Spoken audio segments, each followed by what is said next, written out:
Good morning, everybody. Welcome out here on the farm. And today we have rain that has appeared back on our farm here. So an exciting time for us, and we're gonna move these cows. All right, guys, this is an exciting time to be out as a farmer. Why? Because it's super early in the morning.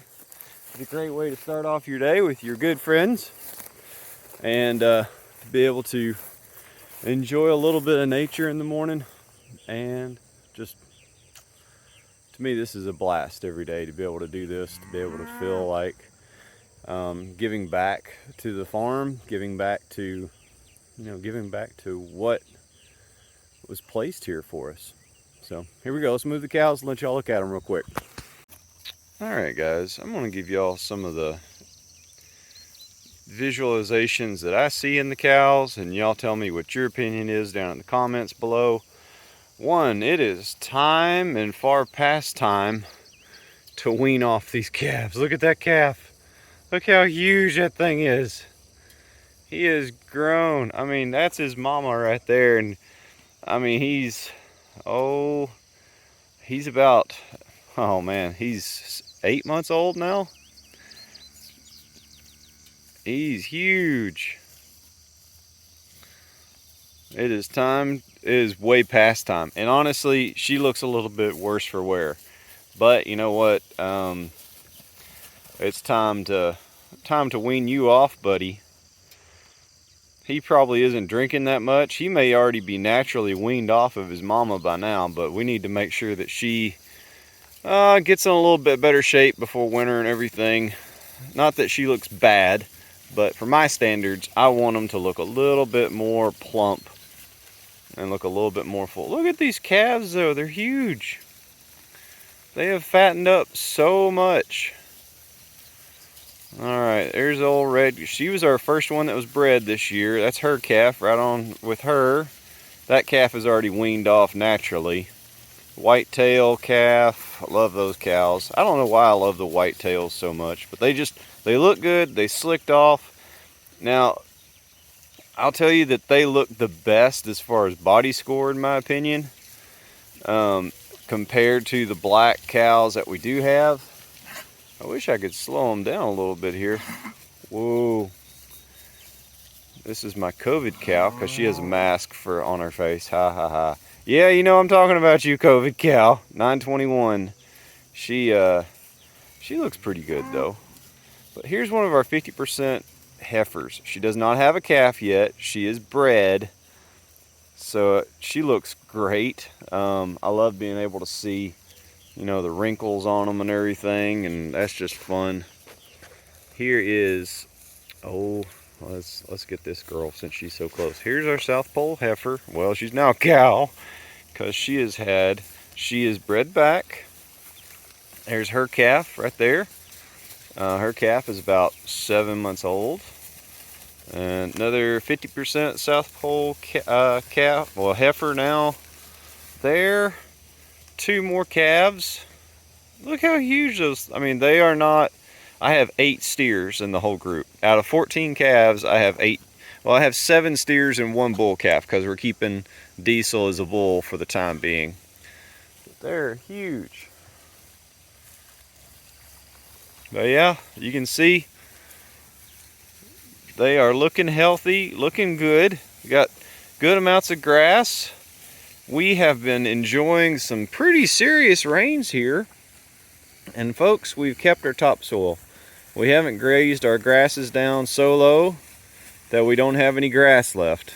And that way the erosion and everything hits because we don't have any grass to hold the soil in place.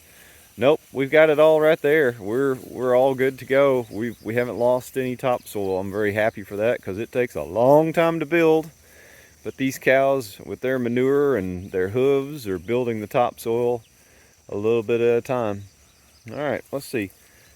Cadillac, why are you the last one across? Huh? Why would you do that? Look how pretty he looks. He's got his happy wrinkles on. He's all slicked off. He's having a big time. Aren't you, bud? He's about to be pulled off of the rest of the cow herd. I'm pretty sure that we might actually keep him with part of the cow herd to make sure everything's bred, but we're going to separate those yearlings out now and get ready for the next calf crop.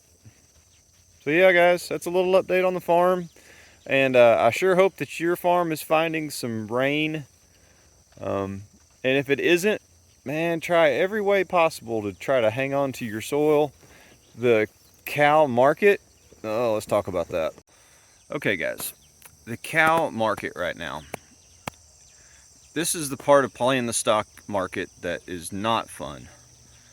But if you're out there trying to make sure that your cows are selling at the peak compared to making sure your expenses are short or low, and I know there's a lot of uncontrollable things this year, but we should always prepare for a worst case scenario.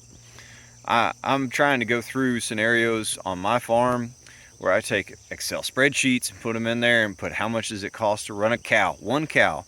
And if I could sell that cow for a beef compared to selling it as a calf, what's the difference between that? How many cows can I put on my farm at one time? How many cows can I put on my farm in the worst time? And guys, we got to be prepared for those scenarios at all times. And it's a really hard chess game. I love to play chess. But you know what? Chess, the guy who wins is the one who can see two moves farther than you can. And farming, I see it as just the same way. If we can only see 2 months ahead in the future, we are going to lose to the farmer who is 4 months ahead in the future. Good for him. Any farmer that can see farther out into the year than I can, hey, all power to them. They deserve it for sure. But my job on my farm and your job on your farm is to make sure that we look out in the future and try to evaluate what resources we have, what water source we have, what grass we have on the field, how much hay we can get a hold of, how much it's going to cost, how much money do we have to make this year, how much money, there's so many things, and we have to build business plans. This is not something that you can just put cows out in the field and hope for them to provide you a profit. Profit has to be measured. Anything that is not managed is always mismanaged. And I think that goes to the farm life as well. If you're not managing your crop, which is your cows, if you're not managing your grasses, you're just not going to be profitable in this industry. And this is a hard industry to be profitable in. I will admit that. There's not a lot of people that do it. But we can, if you're just really dedicated and focused. And don't get discouraged if it's a little bit difficult. That's part of the fun as well. Guys, this has been a great year for us on the farm. We've sold out of all of the grass-fed beef that we have. We've had a very successful calving season last year. We did sell one cow and we did lose one calf. But compared to, I have nothing to compare it to, because last year was my first year of farming and we've made it through the first year, and I want to say that's a big success. I want to thank each and every one of you guys for watching the YouTube videos and subscribing and following along with us on the journey, and we'll see what the future holds. Thank y'all. Have a great one.